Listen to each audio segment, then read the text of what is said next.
After having lived in Southeast Asia for more than 4 years, I must admit something to you, my viewers. I don't hold out much hope that Southeast Asia and majority of the Asia will ever surpass the West. Economically, maybe, but that's because Asia has a population. Let's take example of Indonesia. It has populations similar to that of the United States.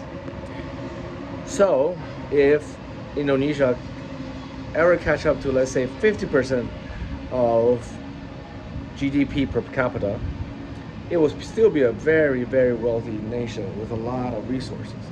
However, seeing what I've seen in the last 4 years, how Asian people, particularly Southeast Asian people, behave, I don't hold out much hope that this part of the world ever surpass the West. Simply because for a few reasons.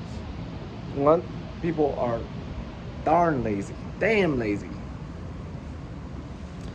Now, people are very, the thing is, people will work to get enough food, money to pay for their food and basic need. But above and beyond that, there are not too many people that are willing to work extra hard to go beyond what is possible. The basics, so to speak. Someone has to have some tea, some beer, cold beer, some barbecue meat, or depending on what country they're from. Good enough. Well, let's wait till next day. Second thing I see is that people here don't like to use their brain. Let me explain that, okay? They do like to use their brain, but only in a clever way, not in an educated way. Meaning that they don't pursue knowledge. What they pursue is tactical advantage in each transaction. So while they're chomping for pennies, the West will be making dollars, hundreds of dollars, millions of dollars. Excuse me, I don't want to promote smoke on screen. So I don't have much hope. Additionally, I see that there are so much resources in this part of the world, and most of the resources are wasted. You look at the education. What does the education produce in this part of the world?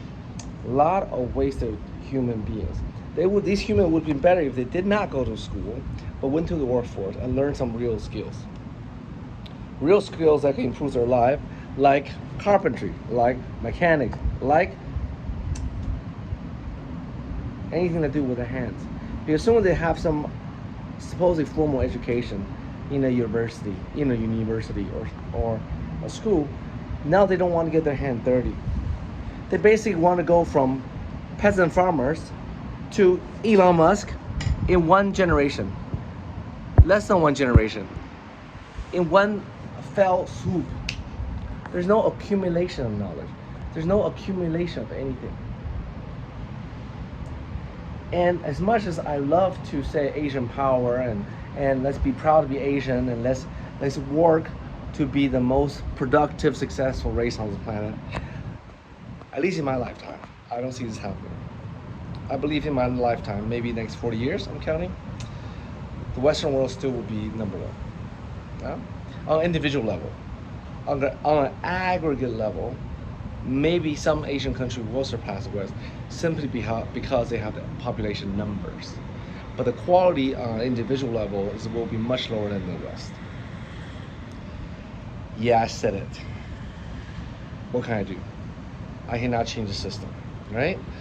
The last thing is that there's no sense of civic duty in Asia, right? In the West, where I grew up, I see that people feel a sense of civic obligation to promote interests beyond him or herself. But here in Asia, what everyone does is basically take care of his or her own interests and forget everything else. Everything else is none of their business in their mind. Let's just take care of what I need to take care of for myself. That's good enough. The problem is that you will say, well, Adam Smith said, individual, if everyone just pursue their self-interest, then society will be good. Actually, Adam Smith is partly right, but partly wrong. Because there are things that require common consent, common organization, common striving to achieve.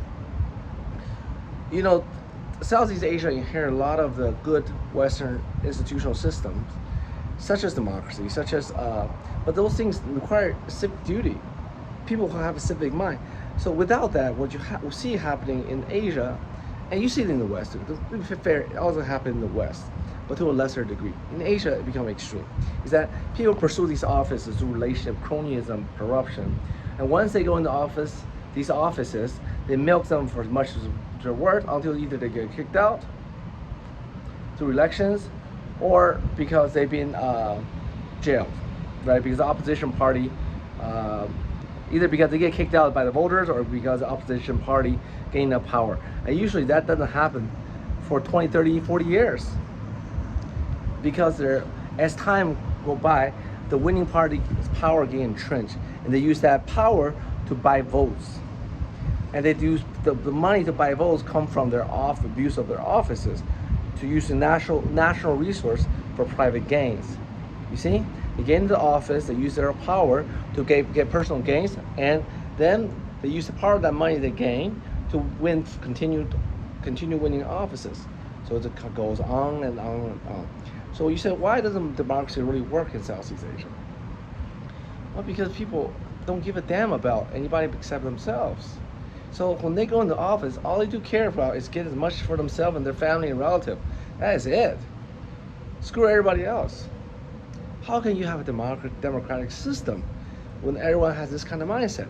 This is the reason why, based on my observation, I do not believe democracy will work in Asia in the long run.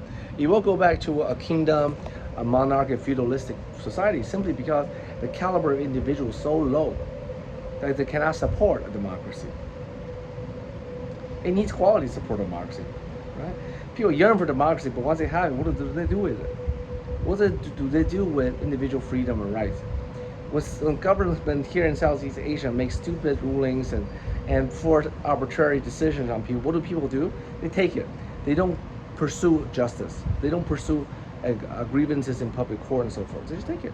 Or they find relationship and ask for favors and maybe hopefully pay a bribe to get what they want. That's it. That's all it's done here. So let's be frank with you. Asia, I am slowly losing faith in you.